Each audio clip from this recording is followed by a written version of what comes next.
What if entrepreneurship was a career? What would the potential impact of that be? So the first time I thought about entrepreneurship, I think it was in high school, around senior 5. I didn't know what entrepreneurship was all about. I just wanted to survive, I was thinking about entrepreneurship as making money. Making money. Yeah, you get $2, $3, $5 out of it, but you're like, you know what, you got lunch, you got something out of it. Being an entrepreneur, it's not just about yourself, it's about the people around you, how you impact the others. When you're actually a young person and you're actually like having a figure you're representing, there's this curse that comes along with it, curse of being number one. You're always like regarded as someone who is perfect. We read exciting stuff about entrepreneurs, but it's not really exciting. It's not exciting to know that you don't have salary to give your teammates at the end of the month. That didn't go well. They would order, but they would never purchase. So I think I had one successful order that brought money. So the business had to close. The first challenge that I think we faced was the fact that we're very young. But we were some young guys from the university who started this, and everybody was like, why are we the ones to do this? I remembered when I wanted to create the bank account of the company. The bank officer looked at me like, oh, who is this? We wanted to see the person in charge, but you can see we're the people in charge. What did you want to talk about? Being a young person, actions and skills are actually second guessed. It's a caring experience. There are so many negative assumptions around it, are you sure your products are genuine? Entrepreneurship is tough. Entrepreneurship is very hard, and you need to be extremely bold to do those things. So my guardians, they think that I sell vegetables on the streets. They don't really understand what I really do. What will you do when everything is at stake? I love to take the risk to live this challenge every day. I'll be honest, I don't see this competition. I refuse to accept that someone else is more intelligent than I am. Great African entrepreneurs are existing. Why would I stop at this point? I'll always keep going.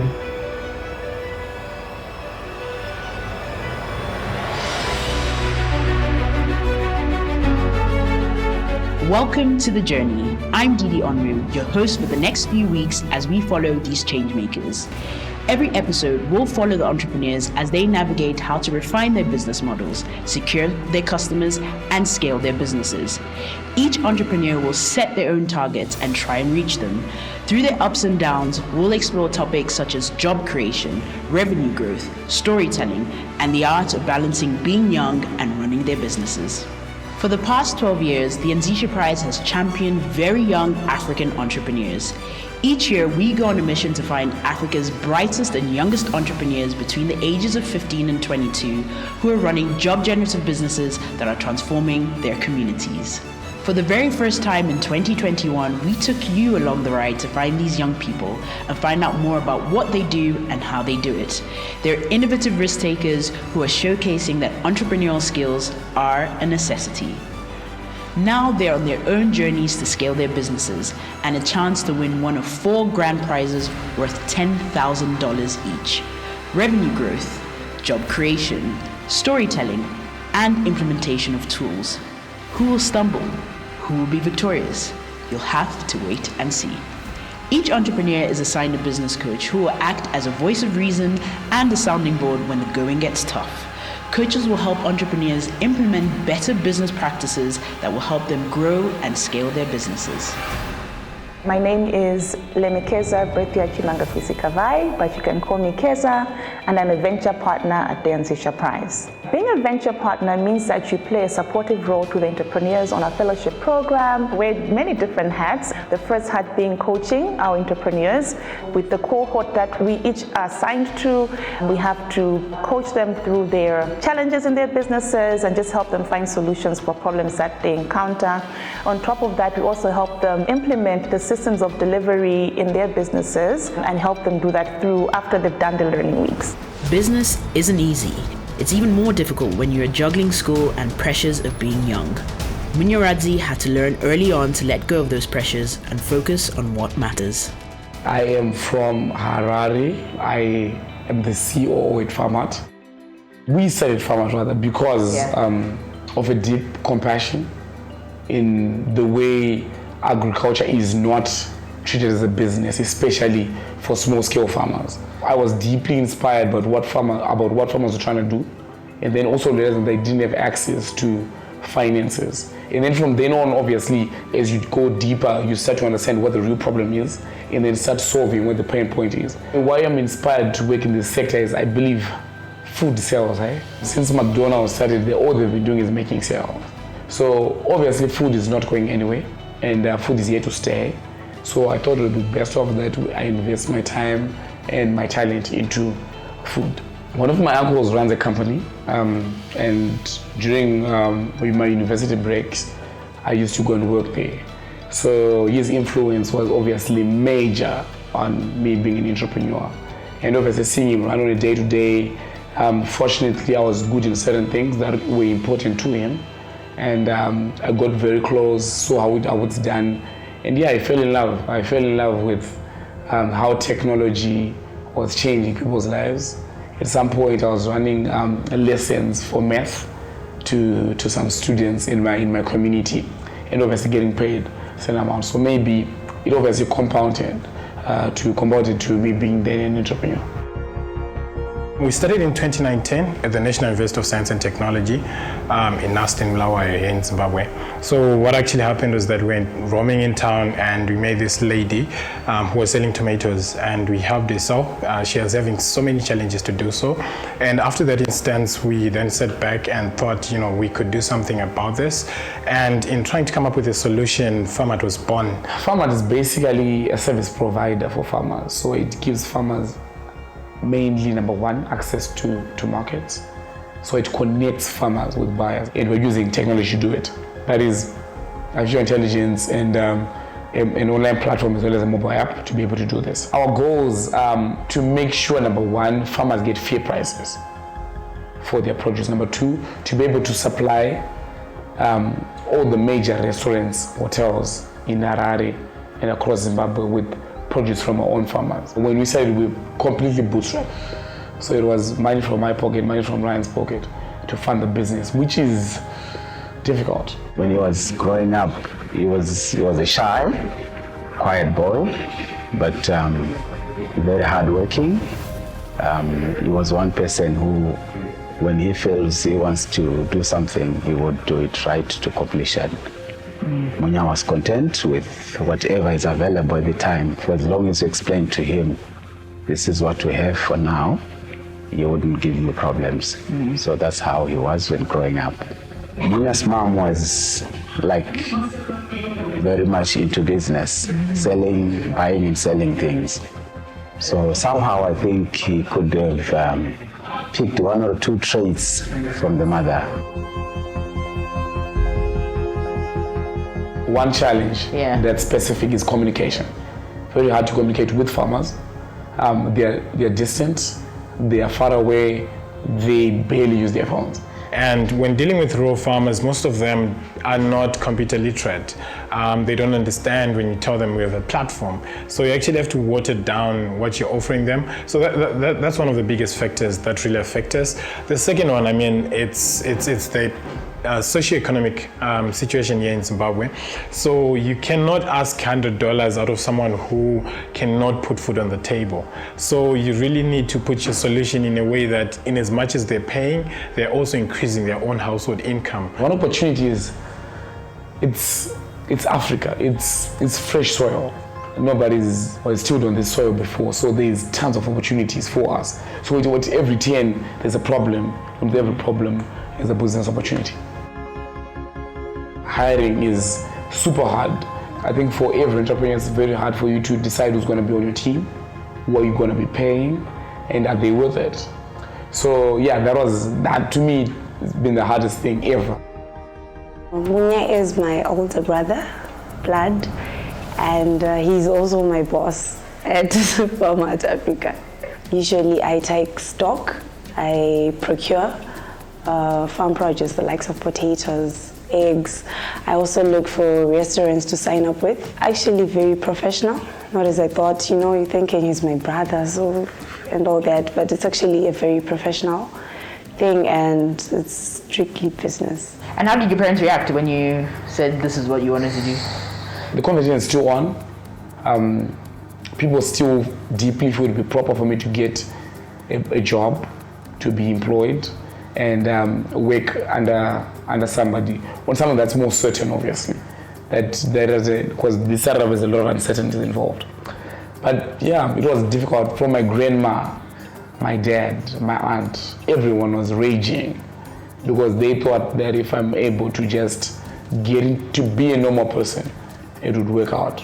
But yeah, I think I've gotten enough support now, even though the conversation is still on. With time, I think people get used. When I was very much academically gifted, from junior school up to O-level, up to his A-level. So you know what happens with any parent when you've got a son that is gifted academically. Your perception is probably they'll become a medical doctor, an engineer of some sort. And true to my assumption, he enrolled for an engineering degree at University of the NAST University, Science and Technology. And that's where the idea of doing business kind of blossomed into him. And then he started to do stuff. Then I've entered into this competition. I'm doing 1, 2, 3, 4, 5. I've started FarmArt. To me, that wasn't a problem. But at some stage, I felt it would kind of make him lose focus on his engineering program. So at one point or the other, we had to argue, say, please, if you are following one path, make sure you see it through. And then if ever you want to do anything else, the sky is not the limit. People think entrepreneurs have money. Number two, they think entrepreneurs are not human and they can figure it all out. They think these guys are extremely smart. They don't make mistakes. They are perfect. On the other hand, it's a totally different story because we are broke. We are the least talented in our teams. We make the worst decisions. Being young, when you're dealing with a conservative society, is very, very difficult. So it's easier talking to our customers virtually, right? The moment we meet each other, they're like, you're the ones, like, I'm talking Dimiwacho, like Dimiwacho being like, you are the people. You're like, yes, we are the people. And sometimes, some of our partners will be like, we want to see the person in charge. They come, they see myself and Munya, and they're like, we wanted to see the person in charge, but you can see you, and they're like, oh, we're the people in charge. What did you want to talk about? So it's always difficult to break that ice, but then I think the community is starting to thaw down to age and appreciating innovation more. What was your understanding of entrepreneurship before you joined FarmArt, and how has it changed since you joined? I thought it was easy, to be honest. Just you get a few capital, you start your thing, and you're good to go. But when I came here, I realized it takes a lot more. It takes a team, it takes hard work, it takes hours, it takes passion, it takes the drive to have your business going and running. You really need to put yourself into everything so that you can become a great entrepreneur. I think the exciting part of it is when you see or hear him say he has been awake throughout the night, trying to bring out his ideas to fruition. That excites you as a parent, to say the boy is really serious about what he wants to do, and you are certain that it will keep him out of some of the common dangers that we face with the adolescents and the young growing men and women, especially issues to do with drugs. But it has been a big issue for every parent. So if you see your child getting focused, serious, pursuing his dream, then you really get excited. Entrepreneurship, like any other profession, the terrain is not even, it's not certain. So sometimes you get worried, what if it doesn't come out well? The Zimbabwean curriculum is not kind of paying attention to entrepreneurship. Why? Because I believe skills that are learned at an early age kind of stick, rather than waiting up to a time when one is probably 19, 18 or 20 years. So the earlier we catch them, the better. With Munya, we have a social contract that stipulates that, it's not written, but then it stipulates that what we're building at FarmArt is bigger, right, and greater than the two of us, right? So it's just that mentality that we've put in ourselves. Whenever we do something, whatever we do, however we address in public, it has to ensure that that vision is not affected. Speaking of the other fellows, who do you think is your competition within the fellowship? You see it that way? No, I don't. I'll be honest. I don't see it as competition. We're all winning. Maybe not at the end of the fellowship, but one year or the other we'll all win. I do have people that I think, those guys, they will get me late at night. Okay. Jovia is one of them. She's doing an extremely good job. The first misconception about young entrepreneurs is that they're not serious about anything. What I've seen in my years of working with young entrepreneurs is that a lot of them are very passionate and are willing to put in the time. They're willing to put in the work to build out businesses that are actually making money, hiring people, hiring other young people, and also making a difference within their communities. They're driven by the problems that they get to see and face every day in their lives. While Munya really wasn't thinking about competition, over in Uganda, Jovia Kintu is reflecting on her early days of the business.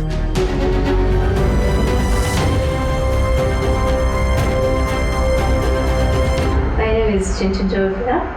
I'm from Kampala, Uganda. I'm 22 years. I'm the CEO and founder of Kia Cosmetics. Kia Cosmetics is a company that manufactures and sells hair products, organic hair products, hair shampoo, hair conditioner, hair oil, and hair food to women and children here in Uganda. When I said my company, I was like, Kia, it's a short name, it's memorable. These are some of the things you keep in mind when you're like creating a name for a business. It's short, it's memorable, and it's like easy for someone to say, I'm using Kia products. So the first time I thought about entrepreneurship, I think it was in high school, around senior 5. When I finished high school, my entrepreneurial dream was still so much alive, because even in Form 6, I would sell like sneakers to students. I didn't know I was actually doing entrepreneurship, but I just knew I just wanted to have a business going on. So when I finished high school, I remember in year 1, I had a fashion show and art exhibition. And also during work, I used to make crochets. That didn't go well. I think I got one order. The business had to close. I was in lockdown, and I don't know, I had wanted to have a product that was cheap. Organic products are usually very expensive here in Uganda. So I wanted to have a product that was affordable for me, and I wanted to have a product that I would feel like it's made to like satisfy my needs as a person with natural hair. So when I got this idea, I had a very close friend. So I called him, he's called Caleb, and I was like, Caleb, I have this idea. I want to start like hair products. I was like, okay, tell me about it. So I told him about it, and he believed in me. He's like, okay, he's a very good graphics designer. He's the one behind the logo. He's the one behind all the stickers. So I relied on him so much for support. When the company started in 2020, I was there, and then we're with people, we're calling friends, asking people that are doing the same business, how can we do this, how can we do that? People were really working hard to make sure this dream, it was a dream, this dream is kind of a dream. When I was younger, I loved to make clothes for my dolls. I think many girls do. So I grew up feeling like I was going to be a fashion designer actually. I would draw dresses, I would draw like different designs. I think that impacted me so much. I wanted to create something of my own. I wanted to make my own clothes, just have my own business. And this grew into me. I didn't know it was called entrepreneurship, like I said earlier, but I just grew up knowing I wanted to create something of my own. My understanding of entrepreneurship has changed so much because being an entrepreneur, it's not just about yourself or feeling like you're a boss or feeling big. It's not about yourself only. It's about the people around you. How are you impacting the others? When you're doing something, usually you have this kind of motivation in yourself. You're like, yes, it's really good product. Up until you give it to someone to try. That's when I would start getting reviews from people who are being honest. I think I wasn't really honest with myself. And yeah, they'll tell me, maybe change this. And then I really started making sales in June. The first sale I made was hair shampoo. And yeah, that's when I started realizing that, yeah, I think I have a good product. The hardest thing is capital. Yeah, capital is it's a very hard thing. Like there are those times when like you have like a lot of orders and you want to make everyone happy, but you don't have maybe enough money to buy the packages you need. It gets really hard. I mean, right now I would like to like expand, have like somewhere I make my products from, a location and stuff. But when you think about the rent, and you're like, let me first wait and just be ready. Yeah. I rely on my mom so much for support because she saw me. She saw how we struggled actually together. The first visit I made to town to buy the ingredients, I was with my mom. The first visit I made to buy packages, I was with my mom. The first visit I made to Kenya to buy the better packages, I was with her. Sometimes I feel like I'm giving up, but my mom, I don't know where she gets the strength from. We thank God for that. My mom, I can always rely on her. I told her, I believe in you. If that's what you want, just follow your heart. I never discouraged her on this journey because I knew she liked it. And I'm always this person. When my child likes something, I just support. Well, how would you describe your leadership style? I would like to be that kind of leader who is easy to talk to, yeah, easy to tell anything, yeah, but still getting the respect from my team that I'm the leader. I think entrepreneurs are made. It's what you make of yourself. It's a matter of just every decision you make. You decide you're gonna see a problem and do something about it. So we have 4 grand prizes: storytelling, job creation, revenue growth, and implementation of tools and systems. So out of those 4 grand prizes, which one do you have your eyes on? I'm looking at that prize of storytelling because myself, I love telling my story. I love telling people how I started, where I started, and now it's a fun way to do it because I can use these devices that I was given. I can add in other things, not just sitting down and talking. I can just play around with different images, different videos, and create my story. Marketing seems to be a big part of Jovia's business, and she's clearly hoping to win the storytelling prize. But before we find out if she does, let's chat to Tafadzwa Chikwereti.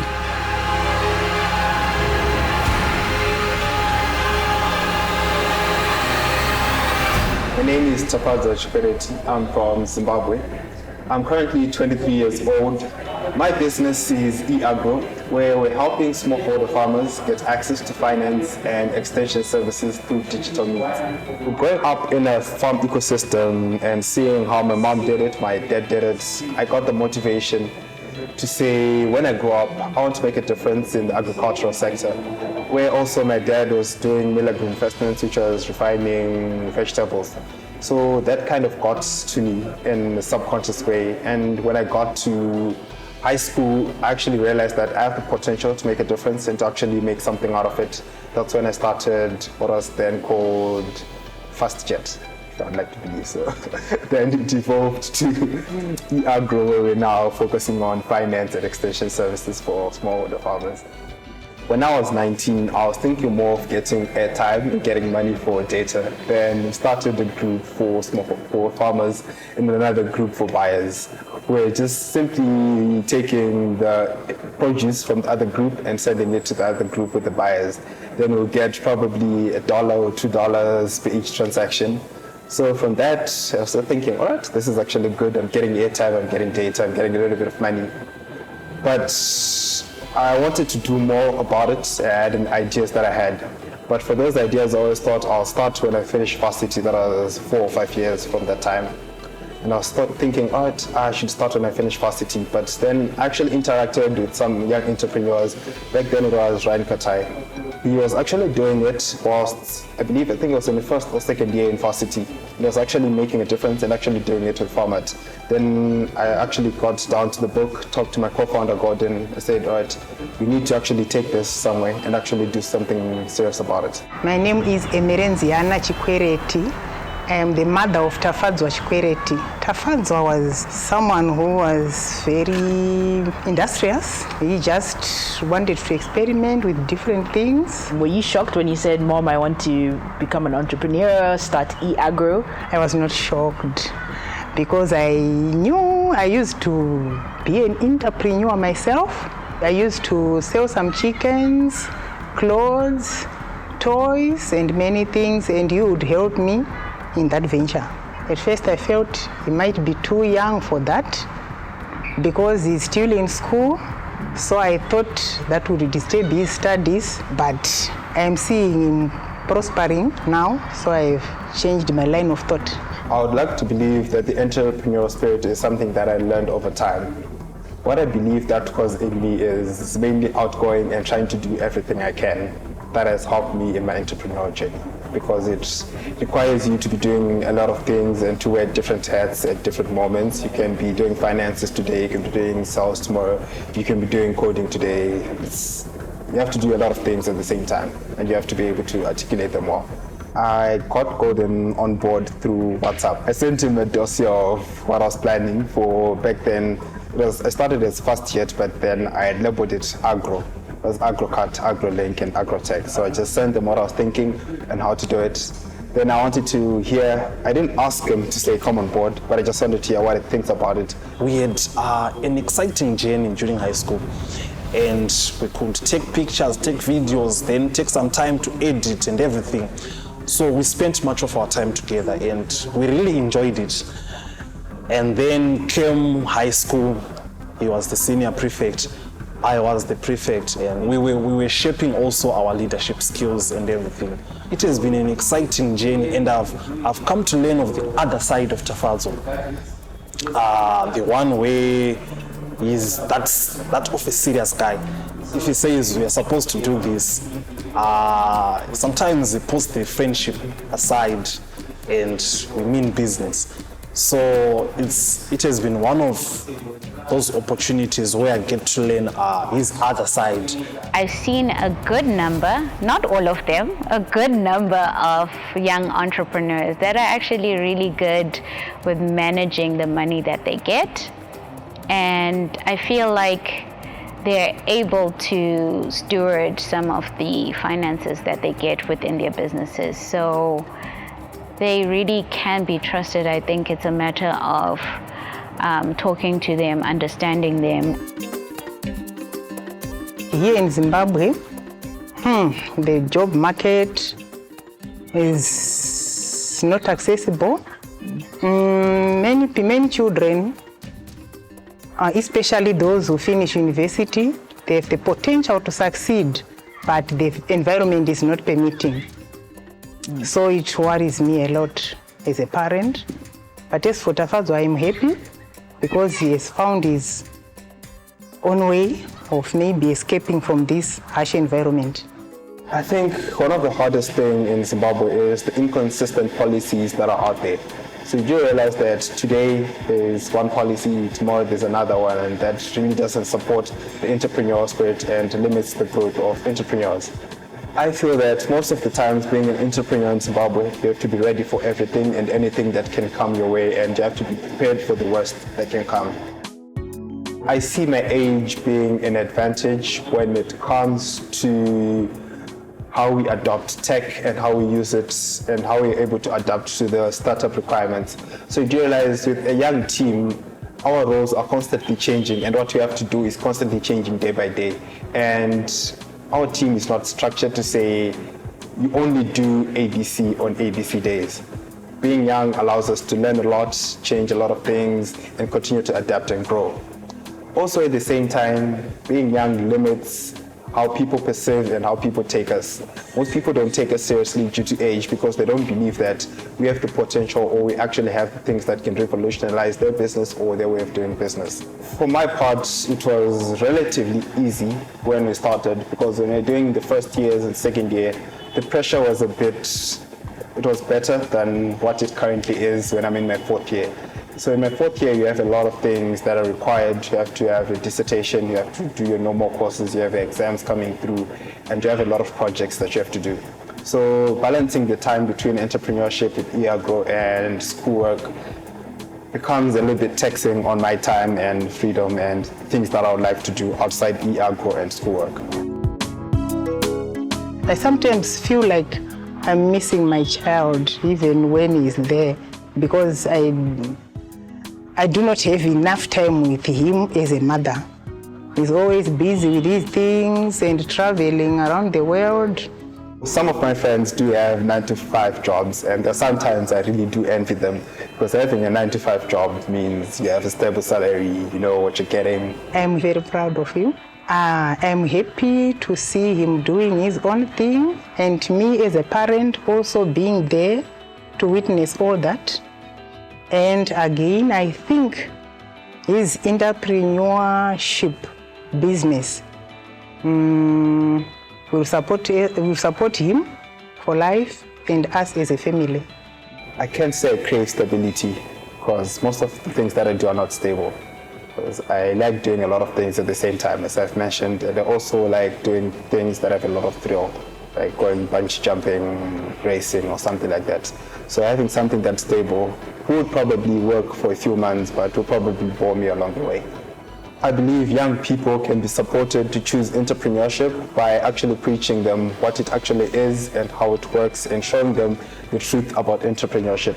So if it's something that's really explained well to young people on what it takes, what it is, how it goes, they can be able to make decisions that are well based on that. And statistically speaking, most entrepreneurs are usually depressed or have some mental problem with them. So when people just see that side of entrepreneurship, it becomes hard to convince other young people to take it as the first option or something that they would take on life. First of all, yes, you reach the goal. Tafazo is so focused, and when he sets something, he hunts it till he reaches that goal. Personally, I'm someone who listens. I'm a good follower, that's what I can say. I'm a good follower, and I trust Tafazo more than I trust the product. So I know if he sets his mind on something, he has done all the due diligence and he has done thorough research and he knows he will get it. I think Tafazo will be able to achieve his goals because he's a hardworking person, he's always focused, and he can work with little or no supervision. So I trust he will make it. The scariest part of being an entrepreneur is people not using the product or not getting the value of the product. I think that's one of the scariest things, in my opinion, of being an entrepreneur. Then the best part is actually seeing people use your product or your service and it's actually helping them.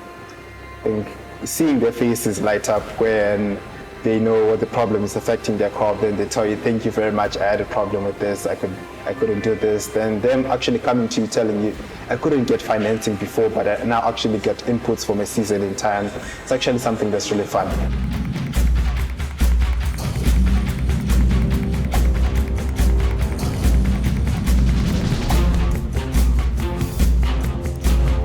Each week, we'll be showcasing a leaderboard to see how each entrepreneur is faring in their goal to win the cash prize. This week on the leaderboard, we have our top 4 in each category. For revenue growth, we have Munya, Tafadzwa, Enei, and Tabe.